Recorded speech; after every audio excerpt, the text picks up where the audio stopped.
आज अचानक आमची आठवण कशी आली? देवींची साथ नसल्यामुळं जगदंबेला तुमची गरज आहे. ती संकटात आहे प्रभो. नंदी, काय झालंय? प्रभो, भिंगार गावावर आता मदराजाचं साम्राज्य आहे. त्यानंच सगळ्यांना गुलाम बनवलंय. त्याला हरवायचं असेल तर गावात तो ज्या सावकाराच्या जागी आलाय त्या धनाजीला शोधावं लागणार आहे. आणि ते काम फक्त तुम्हीच करू शकता प्रभो. त्यातून आता जगदंबाचे आई वडील तिच्या काळजीने तिला गावाबाहेर पाठवण्याचे ठरवत आहेत. आता गावातल्या लोकांच्या रक्षणासाठी तुम्हालाच धावून यावं लागेल प्रभो. त्यासाठीच मी तुम्हाला विनंती करायला आलोय. प्रभो, देवींसाठी, देवींचा अंश असणाऱ्या जगदंबेच्या मदतीसाठी तुम्ही याल ना? नाही नंदी, आम्ही तुम्हाला यामध्ये काही मदत करू शकणार नाही.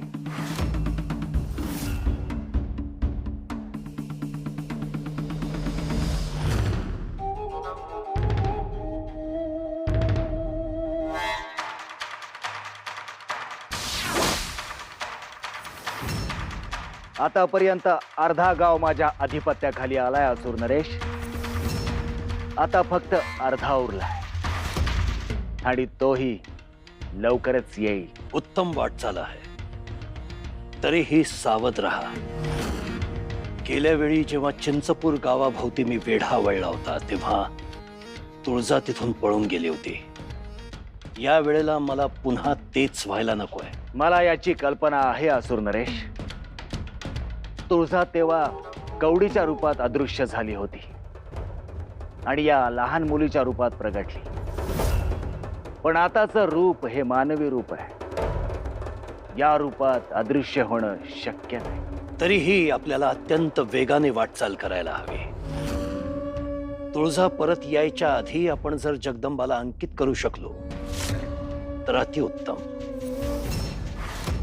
फक्त 7 दिवसात, फक्त 7 दिवसात मी तिला तुमच्या समोर आणून उभी केली तर चालेल? असं जर तू करू शकलास तर तू जे मागशील ते पारितोषिक मिळेल तुला. पण हे खरंच शक्य आहे? माझ्यासाठी अशक्य असं काहीच नाहीये.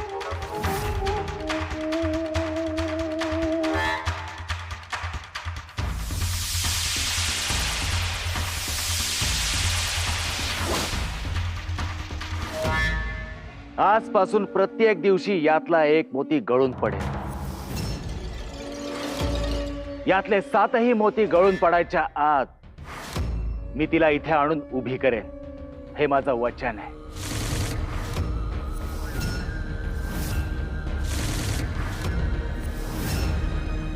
तुळजा, आता प्रतीक्षेचा आणि कसोटीचा काळ संपला. पुढच्या 7 दिवसात आपली भेट होणार, निश्चित होणार. मी तुमच्यासाठी काहीतरी आणलंय. यमुना, तुला हे घे. यशोदा, हे तुला घे. हे तू घे. हे तू घे. हे कशासाठी आणलेस तू जगदंबा? अगं असंच आठवण म्हणून. ही कवडी तुमच्या जवळ ठेवा. ही जवळ असेल तर देवी आई तुमचं रक्षण करेल. तुम्हाला काळजी करायची काहीही गरज नाही. तसं बी तू असताना आम्ही कशाला काळजी करू? तू कुणाशी पण लढतेस. त्या दिवशी त्या झाडापासून आम्हाला वाचवलंस. जंगलात वाघापासून वाचवलंस. हो ना, तू आहेस म्हणून काहीच भीती नाही आम्हाला.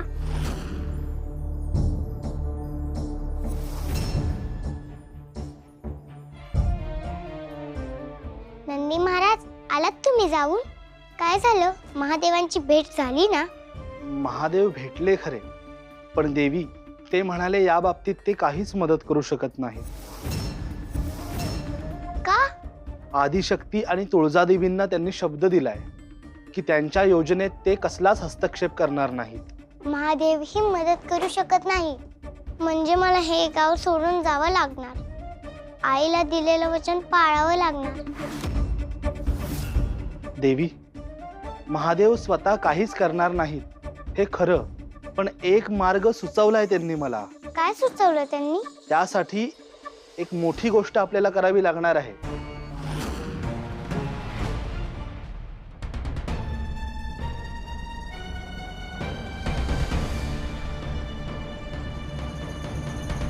अव, जगदंबाला पाठवायची समधी तयारी झाली आहे बरं का.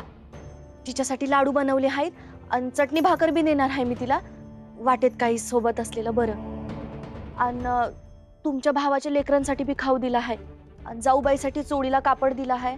जगदंबाची समधी खेळणी बी पिशवीत भरली आहे. ते गलोल, तिची कापडं, तिचं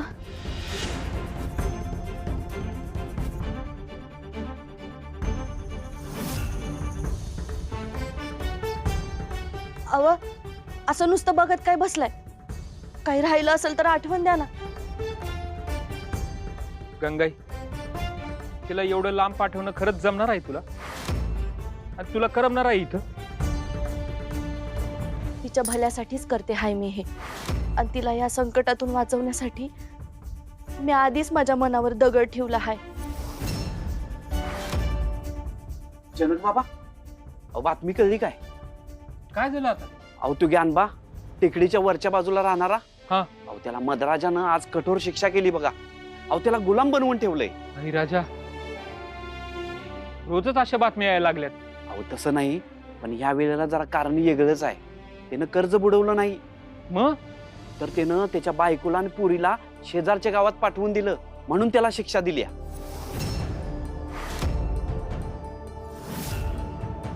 काय सांगताय? होय, त्या दोघींना या गावात त्रास व्हायला नको म्हणून काळजीनं त्या ज्ञानबानं आपल्या बायकोला आणि पोरगीला शेजारच्या गावात पाठवून दिलं.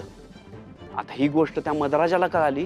मधराजानं त्या दोघींना शोधून गावात आणलं आणि त्या ज्ञानबाला कैदेत टाकलं. आता त्या ज्ञानबावर लई अत्याचार करायला लागलाय मधराज. आता काळजीपोटी घरातल्या कुणाला बी शेजारच्या गावात पाठवून द्यायची सोय राहिली नाही बघा. आपण सगळ्यांनी मिळून जरा सावध राहायला पाहिजे. येऊ मी? हा.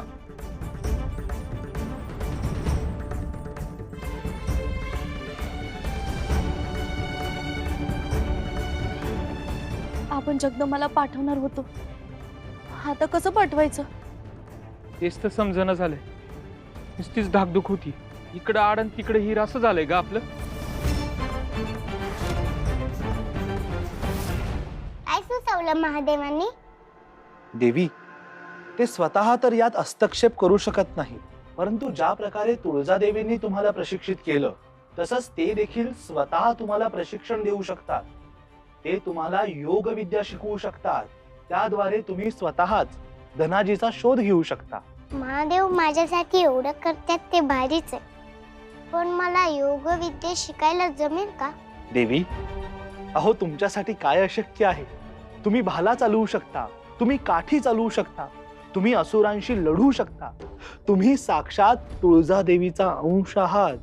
तुम्ही हेही निश्चितच करू शकता. गावाच्या आणि सगळ्यांच्या भल्यासाठी मला हे करावं लागणार असेल तर मी तयार आहे. पण मला हे प्रशिक्षण मिळणार कसं? मी महादेवांना कुठं भेटायचं? देवी, तुम्ही कैलासावर तर येऊ शकत नाही आणि महादेवांना देवी स्वतः इथे बोलावत नाहीत. तोपर्यंत ते इथे या गावात येऊ शकत नाहीत. त्यामुळे आपल्याला त्यांची भेट एका वेगळ्याच ठिकाणी घ्यावी लागेल. मी घेऊन जाईन तुम्हाला तिथे. पण काकांच्या घरी मला सोडायला बाबा येणार आहेत, त्यांना काय सांगायचं? त्यांना काहीतरी सांगावं लागेल. बघू, काहीतरी मार्ग निघेलच. आणि देवी, तुम्ही तुमच्या आईलाही वचन दिलंय, त्याचं काय? मी आईला वचन दिलंय की मी गाव सोडून जाईल आणि मी ते वचन नक्की पाळेन. देवी, अहो हा तर शब्दांचा खेळ झाला.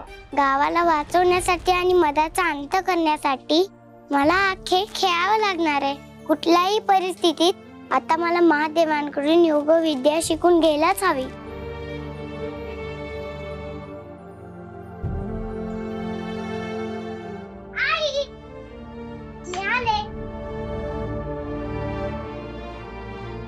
मैत्रिणींना भेटून आले, त्यांचा निरोप घेतला. पण मी गाव सोडून चालले हे कुणाला सांगितलं नाही हं, नाहीतर त्यांना खूप वाईट वाटलं असतं. आज रात्रीच निघूया आपण हं, माझ्या बरोबर. काही कुठं जायची गरज नाहीये जगदंबा. म्हणजे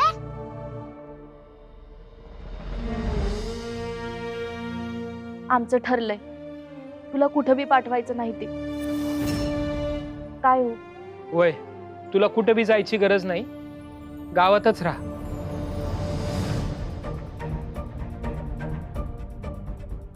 हे काय झालं अचानक? मी या गावातून बाहेर गेलेच नाही तर महादेव तरी मला योगविद्या कशी शिकवणार? माझी त्यांची भेट कशी होणार? काय करू आता मी?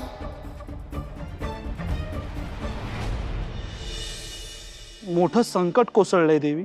आपण एवढी मेहनत करून, एवढी तयारी करून सगळं नियोजन केलं, पण आता त्यावर पाणी पडतंय की काय? आता कसं काय करायचं? मलाही तेच कळत नाहीये नंदी महाराज. आई बाबा आधी माझ्या काळजीनं मला बाहेर पाठवणार होते, आता तिकडे गेले तरी मला पकडतील म्हणून काळजीनं पाठवत नाहीयेत. देवी, मदराजाच्या त्रासातून गावाची कायमची सुटका करायची असेल तर तुम्हाला महादेवांची भेट घेणं आणि त्यांच्याकडून योगविद्या शिकणं अत्यावश्यक आहे. आता असा काहीतरी मार्ग सापडला पाहिजे. ह्या पुढचा जो रिपू येणार आहे त्यात तुला अप्रत्यक्षपणे मदत करण्यासाठी हा मेंगाजीच उपयोगी ठरणार आहे. नियतीचीच ही योजना आहे. सापडला मार्ग, सापडला. कुठला मार्ग? ते बघा, तुळजाईने मला सांगितलं होतं हा माणूस तुझ्या मदतीला येईल म्हणून. पण त्या मेंगाजीला काय करायला सांगायचं? देवी, तुझ्या भक्तांशी, माझ्याच गावातल्या लोकांशी मी जे चुकीचं वागतोय ते लय चुकीचं आहे हे कळतंय मला. पण काय करू, एवढी वर्ष गावात नव्हतो, बायकोचं लय हाल झालं. आता तिचं बी डोसकं थाऱ्यावर नाही. आतापर्यंत तिनं जे भोगलं ते परत तिला भोगायला लागू नये असं वाटतंय, म्हणून तिच्या सांगण्यावरून त्या मदराजच्या सेवेत लागलो. त्या पायी लोकांना त्रास द्यायला लागलोय. क्षमा कर देवी, क्षमा कर. मेंगाजी भाऊ, काय कसं काय? तुमची अडचण कळतेय मला. तुम्ही देवीचे निस्सीम भक्त आहात. कधी कधी आपल्या कारभारणीच्या हट्टापायी, तिच्या काळजीपोटी काही गोष्टी कराव्या लागतात माणसाला. मी समजू शकतो. पण मेंगाजी भाऊ, या तुमच्या समस्येवरचा उपायही आहे बरं का माझ्याकडे. काय उपाय सांगा? सांगतो. तुम्ही ना आता त्या सुंदराबाईंच्या ताटाखालचं मांजर झालाय, मांजर. म्हणजे असं लोक म्हणतात. तुम्हाला सुंदराबाईंचं सगळं ऐकून घ्यावं लागतंय. का सांगा? अहो, कारण तुमचं काही कर्तृत्वच नाहीये. म्हणजे असं त्यांना वाटतंय, मला नव्हे. आता तुम्हाला दाखवून द्यावं लागेल की तुम्ही देखील तेवढेच समर्थ आहात, हुशार आहात, कर्तृत्ववान आहात. मी सांगतोय तो उपाय केलात तर सुंदराबाईंचं काही ऐकून घेण्याची वेळच तुमच्यावर येणार नाही आणि मदराजांच्याही मर्जीत राहाल तुम्ही. अगदी उजवा हात बनून जाल तुम्ही त्यांचा. असं काय असेल तर खरंच सांगा, काय वाटेल ते करून तो उपाय करीन मी. हे बघा, आता तुम्ही मदराजांचा शब्द गावात चालवताच आहात, पण त्यांचा दरारा टिकवण्यासाठी तुम्ही सतत लढताय असा त्यांचा विश्वास बसू देत. हे बघा, मंदिरात त्या छोट्या मुलीनं तुमचा केवढा मोठा अपमान केला. मदराजांचाही तिनं अपमान केला. तिच्या बाबतीत तुम्ही आता कठोर झालं पाहिजे. अहो, एवढीशी लहान पोरगी, ती देवीची भक्त आहे. हा, तिच्या शब्दावर देवीनं चमत्कार केला. तिला मी असं म्हणून तिला सूट देऊ नका मेंगाजी भाऊ. त्या सुंदराबाईंना वठणीवर आणायचं असेल, मदराजाचा अधिक विश्वास संपादन करायचा असेल तर मी सांगतोय तो जालिम उपाय करा.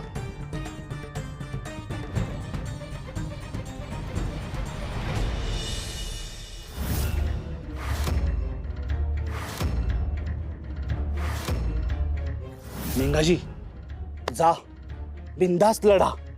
सुंदराबाई कायमच्या तुमच्या धाकात राहायला पाहिजेत ना, मग जा, मी सांगितले ते करून या.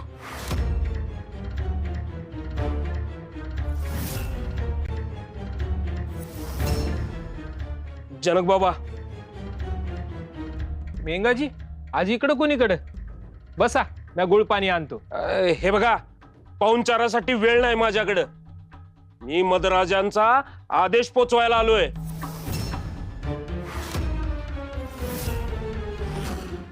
कसला आदेश? हे बघा, काल तुमच्या लेकीनं देवळात जो काय घोळ घातलाय ते मदराजांना कळलंय. नाही भडकल्यात ते. हा आता आपली आधीपासून ओळख आहे. आता ती तुझीच पोरगी आहे म्हणून म्या मध्यस्थी करून मदराजांना जरा शांत केलंय. परत जर तुझी पोरगी मदराजांच्या विरोधात काय वेड वाकड करायला गेली तर मी काय आवरणार नाही. जे काय होईल ते तुम्ही भोगा. तिला कठोर शिक्षा होईल हे लक्षात ठेवा.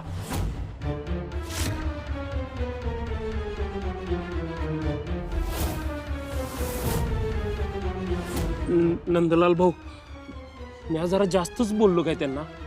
बिचारे लय घाबरले असतील. त्याची काळजी तुम्ही करू नका, मी समजावतो हा त्यांना. पण तुम्ही काय जोरदार कामगिरी केली. आता त्या सुंदराबाई पण तुम्हाला घाबरणार. जा, आत्ताच जा आणि मदराजांना हा पराक्रम सांगा. आणि हो, सुंदराबाईंनाही सोबत घेऊन जा. हा, जा, निघा.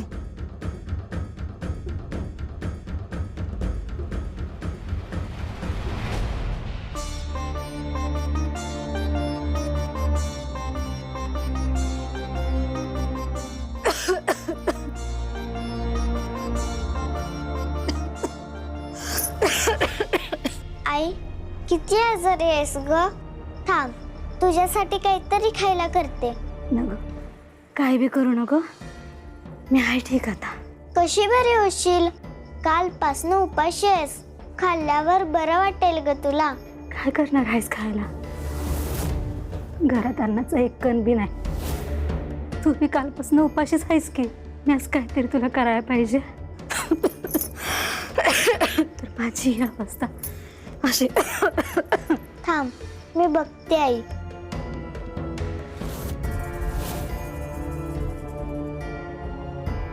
ह्याच्यात असेल काहीतरी.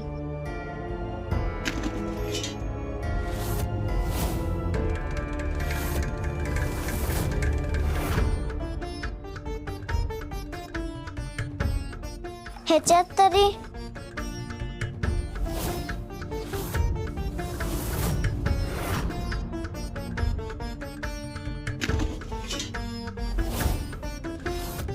ह्याच्यात बघितलं होतं मी परवा. तुम्ही आजारी आहात असं समजलं. आईने काढा दिलाय तुमच्यासाठी. थांबा, मी पाचते तुम्हाला. अगं नग, मी घेईल नंतर ना. नको, आत्ताच घ्या.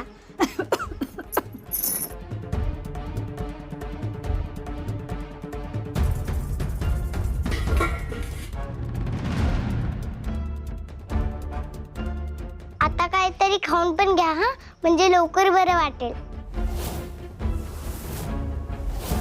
काय खाणार? घरात तर काहीच नाहीये.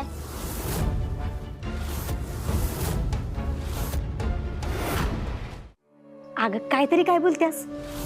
घरात हाय समजा सामान. शिनच नीट बघितलं नसल.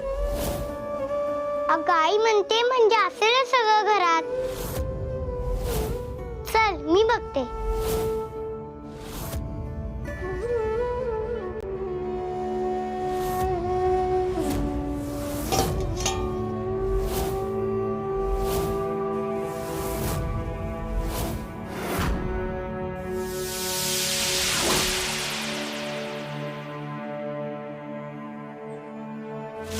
मालू, कशी आहेस ग तू? आई म्हणाली ना डब्यात काहीतरी असेल म्हणून. बघ, पीठ आहे की डब्यात? अगं ह्याच्यात तर तू ना नीट बघतच नाहीस. यात बघ बरं काय ते. बघ, ह्याच्यात पण आहेच ना.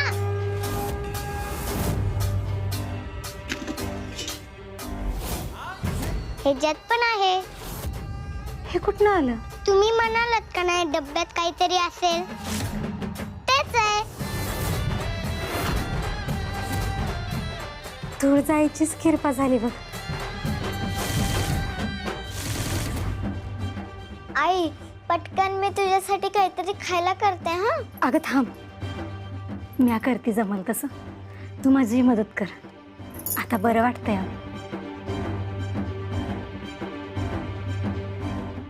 मालू, आईला मदत कर, मी पण निघते. माझी आई वाट बघत असेल.